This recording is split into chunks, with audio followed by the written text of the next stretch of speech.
Hey everyone, it's Wolfgang. I want to talk about creating a content plan for YouTube. If you're new or more seasoned, this will help you organize your content, organize your thoughts about what to do. What I did initially is I got out a piece of paper and I listed my business activities, my work activities, my hobbies, and my top 2 interests. I chose the top 2 from that list because when you're just getting started, focusing on 1 or 2 topics to start your channel is assumed to be a good idea. It's recommended that you make the list, but then choose a couple and then focus on those until people get to know you. So after you've decided your top 2 content areas, the next thing to do is start producing videos. Initially, it's going to be a little bit slow to catch on. So one thing you can do to stay motivated, create a spreadsheet and track the number of views for your videos. As you produce videos, add them to your spreadsheet, track the number of views over time, and each new person who views your content is one more person who knows what you're offering, what your content is about, and they can refer you if you resonate with them, and you will resonate with some people. They can refer you to other people who will help your channel grow. Probably one of the most important things to keep in mind is that all successful channels start slow. If you look into this, if you look this up online, you will see that the popular channels, they all start slow. You have to be patient. But this can be a good way to keep on track of how things are doing and to stay motivated, because the count of the number of views will increase incrementally and slow at first, but that can be a motivator. Okay, so one thing to keep in mind at the beginning, this can be a real issue for some people. I know people who are perfectionists. Probably we all know people who are perfectionists. If you want everything to be perfect and fussing over creating a perfect video every time you put up new content, that can be a disincentive because it's time consuming to try to be perfect.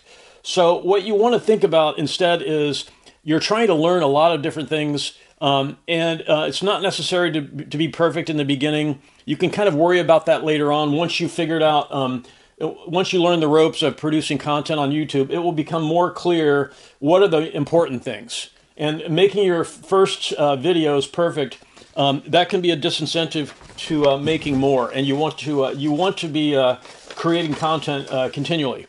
So the next thing is we've listed our possible content areas. We chose 1 or 2. We started making and putting content up on YouTube. We've got a spreadsheet to track the number of views. The next thing is promoting on social websites. When you create and upload a new video, you can promote that on other social websites. We all know who those are: X, Facebook, Instagram, and so on. You can promote your new videos, your latest videos, on the social websites. So, and that should help you get additional views. Okay, so when you start and you're focusing on the top 1 or 2 things, let's say that you chose career as your initial content topic. So one thing you can think about doing is choose interesting topics that are relevant to a lot of people to get views. An example, if you chose career as your content area, working from home is a hot topic. So if you're trying to get views for your topic and its career, working from home is one way to do that. Another way to be interesting is to have guests on through Zoom or other ways. You can partner with other YouTube creators who make similar content. So just a couple of ways to focus on, okay, you've got your content topic. Here's a couple of ways you can try to create something that's interesting to get views. Having guests on, especially if they have some experience or some expertise in that topic area, really a good thing to do.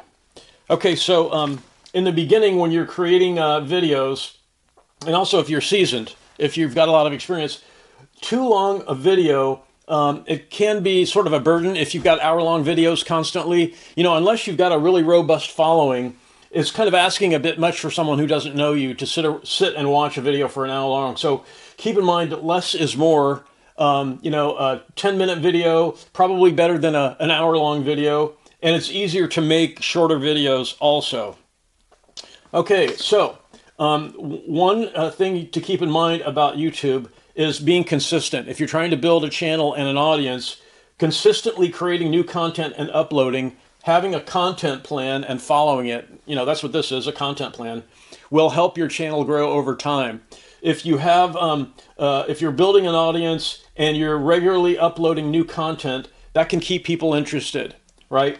It would be like watching a news website. If the news never changed, no one would watch that channel. No one would watch that website. So you want to be consistent and upload and create new content.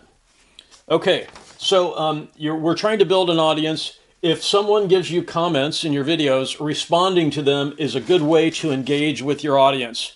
They will appreciate that you have noticed that they're there, and they'll be more inclined to come back for other content that you create if you're responding to them. If you're getting comments and you're just ignoring everyone, especially in the beginning, you know, the viewers will kind of wonder if you care about the audience, and you really want to let them know that you do care. Okay, another thing to keep in mind is, I went over this previously, but you want to be patient.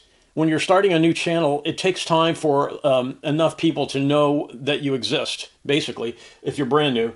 And if you're patient, if you track with a spreadsheet the number of views and you see them growing incrementally, there will come a point where the number of views will start increasing.